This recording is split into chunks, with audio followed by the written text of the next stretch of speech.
One of the first things that you will hear about when you go into the witchy online sphere is going to be altars. There's this common misconception that every witch has or needs an altar with very specific arrangements for their practice.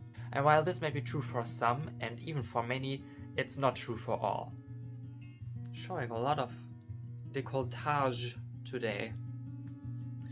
Gotta keep myself pious. When our community talks about altars, the thing that most of us mean is a designated sacred space that we use in our practice. Basically, an altar could be any sort of flat surface that we structure our practice around. Meaning that this is the place where we might do divination at, where we might contact our spirits or deities, etc. And in general, this space just serves as a sort of more physical anchor to our spiritual practice. Altars exist in multiple cultures and in multiple religious or spiritual movements, and in our witchy sphere, the concept of what an altar is and how it's supposed to be structured is heavily influenced by Wicca. And I could go on a whole side tangent about Wicca and how its origins are a bit problematic and how its death grip on our community has kind of resulted in a lot of issues, but I'm not gonna go into that right now, at least, because what I'm here for today is talk about my specific journey with altars and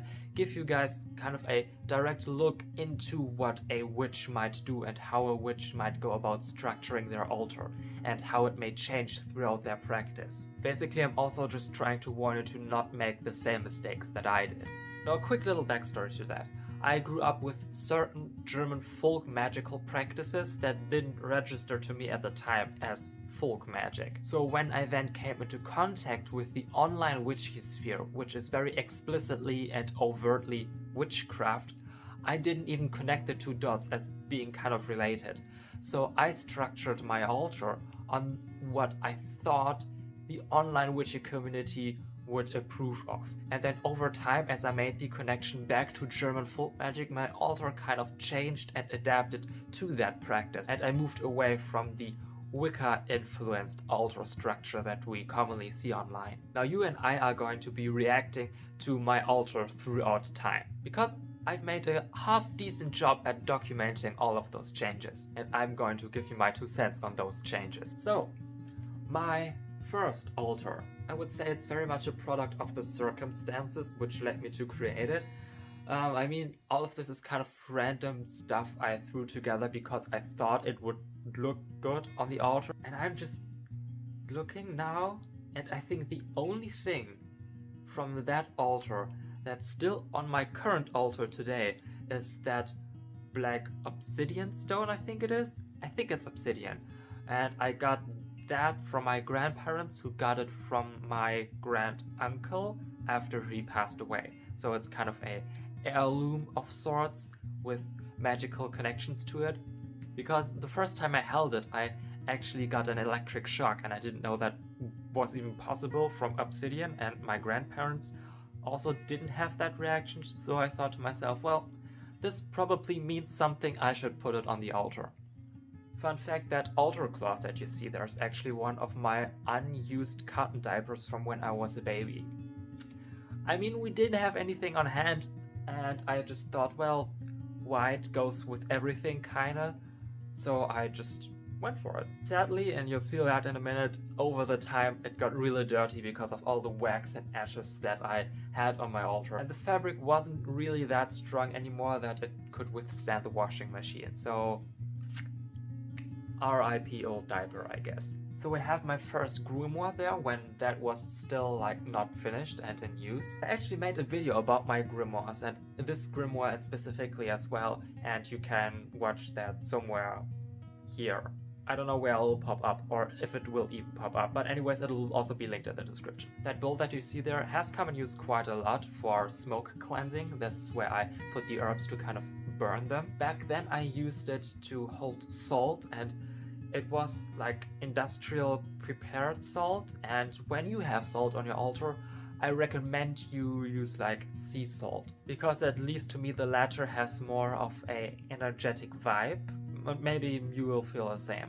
That herb bundle that you see there is, I think, a type of mint, And I think that still grows in our garden today. I also use that for smoke cleansing. What I didn't use so often, however, was the 2 random magnets that I have there on the side.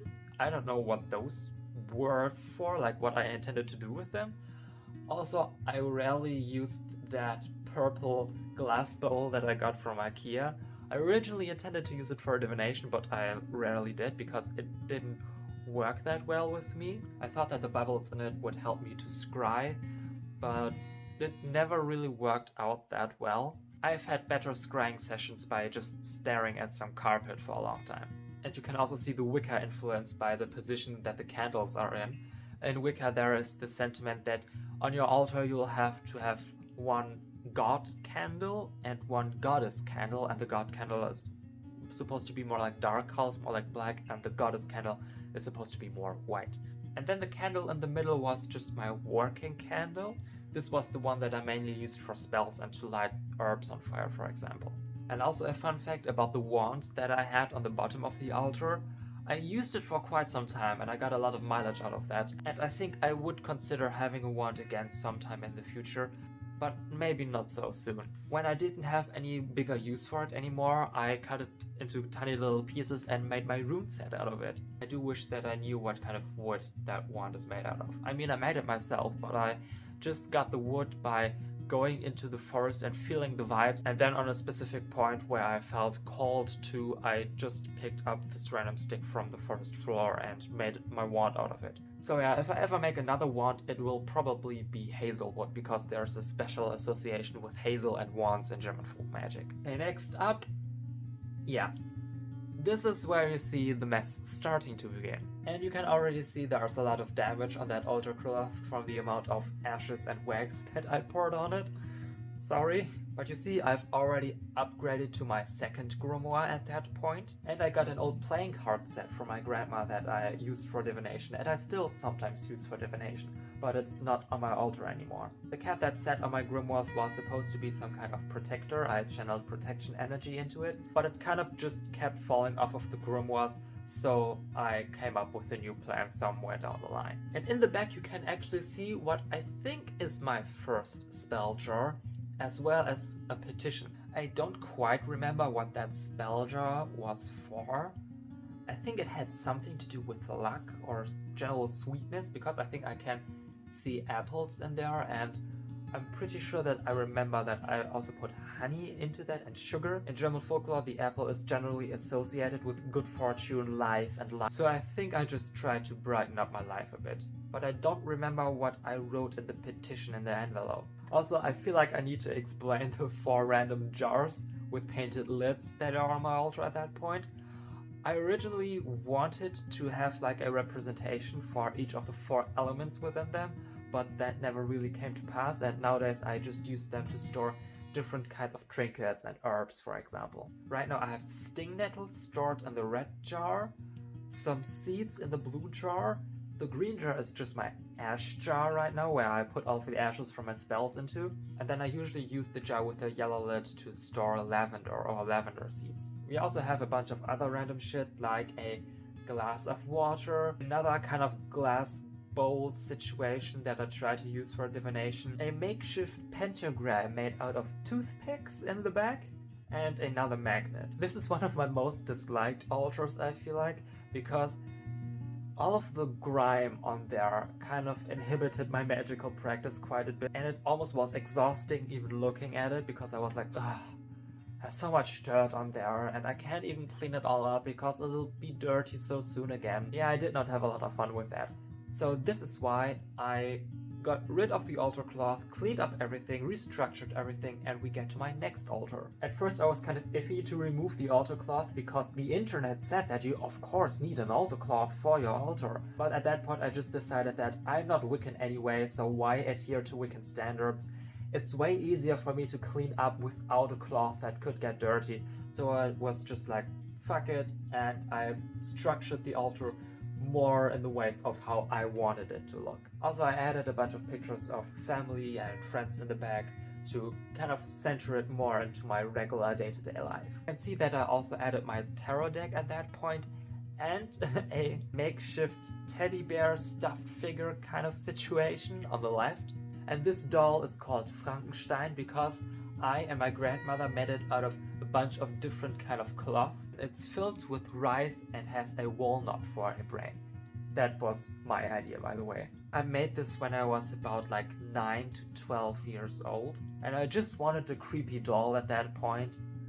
And later on, when I got more into witchcraft, I decided to also enchant it a bit and work it into a protective ward for my altar. Also to the right, I now got my oil diffuser. I don't know how you call that in English. Basically, you put a tea light underneath and then distilled water at the top where there's this kind of mold, and into that water you put some essential oils and it diffuses them into the air. Generally, I was happier with this altar, but I started to notice that it still did not feel quite like my altar for my practice because, again, some of the things I basically never use, and I thought to myself that if this is going to be the center of my practice, I should at least use the stuff that's on there. But I say I really had a lot of fun decorating it for the different witchy holidays. For example, this was my altar for Maria Lichtmess, of course with a bunch of candles.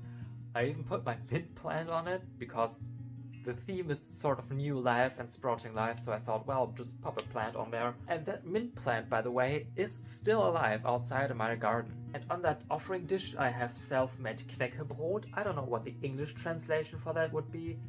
It's basically just very, very hard bread pieces, almost like you have bread that's just made out of crust. And it also had a bunch of seeds in it, so I thought, well, this is very topical for the holiday. We have my altar decorated for Walpurgisnacht with a miniature maypole, which in my defense I thought was a very creative idea, and occasionally I still bring it out on Walpurgisnacht today to set it on my altar. And I had a bunch of fruit and milk and decorated with flowers because these are all kind of connected to that holiday. Oh, this is also one of my favorites, the altar that I made for the Schnitterfest. When I tell you that bread that I made was so delicious, and since then it has kind of become a tradition every year. And in the back next to the mirror you can kind of see my failed attempt to make a corn dolly. It has kind of become more of a corn cross, but you know, the spirit counts. And this is my altar for Christmas / the Rauhnächte, and I added a bunch of fresh pine twigs that I decorated to symbolize the life that was still remaining around the winter solstice. And generally I just went with a very Christmassy, wintry vibe for that. And this is my altar today, and you'll see that I have returned to the altar cloth, but this time it's a different one. It's actually a piece of linen fabric that my family took with them while they were being expelled from Silesia. So it's Silesian linen from my family, which on my altar that is mainly focused around ancestor worship is of course amazing to have. And it's also a lot more sturdy than the altar cloth that I had before. At the center I have a bunch of pictures of my recently departed ancestors as well as some items which belong to them. And more off to the side is the candle that I tend to use for deity worship and deity communication. And in that tiny glass bottle on the side is holy water actually that I got from a chapel near my home where a local saint is worshipped, Saint Anne to be precise. And if you're wondering about her and her connection to folk magic from my region and why she's so central in my practice, I have talked about her in a podcast episode. So in case you haven't heard that already, I'll also link that down below. And also you see that I have 𝔇𝔢 𝔖𝔭𝔬𝔢𝔨 on my altar, which many of you might be wondering why that is. And it actually has some really interesting spiritual associations. It is used for drawing in luck and kind of burning away all malevolent spirits and malevolent entities. And I feel like the associations of 𝔇𝔢 𝔖𝔭𝔬𝔢 within German folk magic deserves its entire own separate video. But let's just say, if you're a German folk magic practitioner, look into this and see how you might use it in your practice. I use it basically, as I said, for warding purposes, but also as an offering for my ancestors. And the small brown bag that I have on there is used to hold my runes in. And yes, these are the runes that I made from my old wand. And I also have this box that I painted with symbols relating to my practice and my deities. For example, here you can see Wodan and Frau Holle, or Fria, as she is called in Old High German. And I tried to blend sort of images from German folk art into this, and I added some animals and plants which are commonly found in my region. And this, by the way, is the Irminsul, which